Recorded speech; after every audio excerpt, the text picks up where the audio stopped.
liberty or give me death.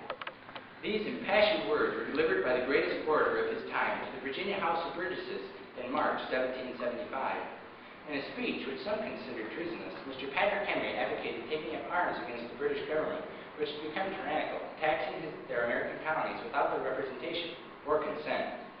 Escalating to a climax, this conflict between the colonies and their mother country came to a head in July 1776, when the states declared their independence. Slowly and carefully, leading the largest colony towards the conflict, the leaders of Virginia included many wise and noble men, but the most prominent among them was Patrick Henry. While Patrick was indolent as a youth and failed at many occupations, once he found his calling, it seemed as though there was only one path for him to take, that to fame, glory, and honor as a lawyer, orator, and statesman. Pushed to the forefront of the political scene, Patrick left behind the slothful ways of his childhood and became an industrious lawyer and famous statesman. Although the most celebrated statesman in Virginia, Patrick's early years gave little indication of the great man he was to become. Born on May 29, 1763, to John and Sarah Henry, Patrick was named for his uncle, the Reverend Patrick Henry. After sporadically attending public school for a short time, Patrick was brought home and taught by his father and uncle. Patrick, however, was an avid outdoorsman and possessed, quote, a mortal enmity to books. When Patrick was old and his older brother were 15 and 16, his father opened a store for them to run. They bankrupted the venture in less than a year. Eagerly marrying when he was 18, Patrick and his bride received 300 acres and several slaves as a wedding gift, but Patrick was no farmer. It was soon obvious that this venture too would fail, and he was forced to sell his slaves and once again become a merchant. Easily convinced to sell on credit, Patrick was soon bankrupt and forced to give up the store.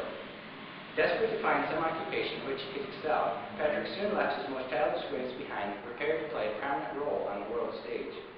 Struggling to support his growing family, Patrick turned to law, a place where his natural genius for oratory finally shone through clearly. After studying for only a few weeks, Patrick traveled to Williamsburg in 1760 to procure the necessary licenses. It was with great difficulty, however, that he obtained the 3 necessary lawyer signatures. And it was indeed only with repeated promises of additional study that he attained them at all. Back home in Hanover County, Patrick studied in earnest and soon became proficient enough to begin practice. While he remained in the background for another 3.5 years, Patrick was by no means idle. His meticulously kept fee book showed that he charged for 1,185 suits in addition to other legal work. Continuously striving to improve his knowledge and skills, Patrick quickly became one of the best lawyers in Virginia. In 1763, he burst into the center of the public eye.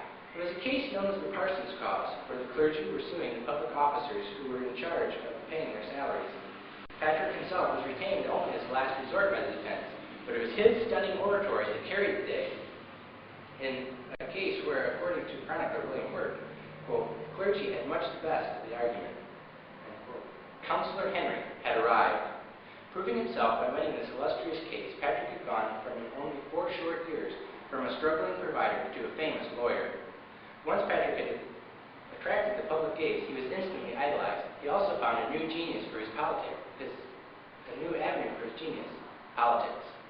Elected to the House of Burgesses in 1764, he was soon the leader of a majority.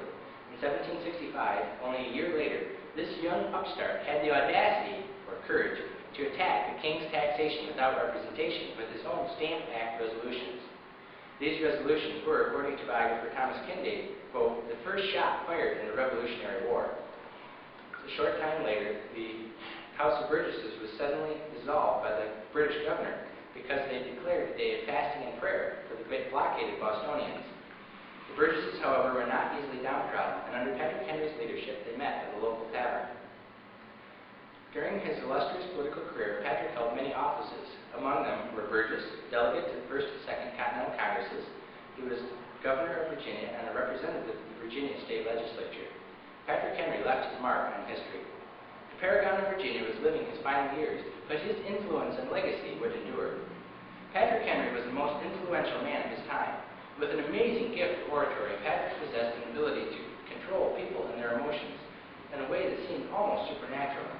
A fellow Virginian called him, quote, a real half-Quaker, your brother's man, moderate and mild, and in religious matters a saint, but the very devil in politics, a son of thunder. Patrick was a self-made man, struggling up from the lower classes in which he had further degraded himself by his early indolence. Patrick became an accomplished lawyer and renowned statesman.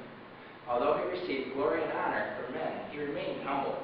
As a devout Christian, he was only using his God-given talents and abilities to serve his country. Clearly, there is no better man to be praised and idolized by his countrymen. Today, we can hold him up as an example. He was an example of a godly and righteous man, an example of a man who stood firm and fought for what he knew and believed to be true and right. Patrick Henry left an astounding legacy. His words still reverberate today, inspiring us to be righteous advocates for liberty and justice.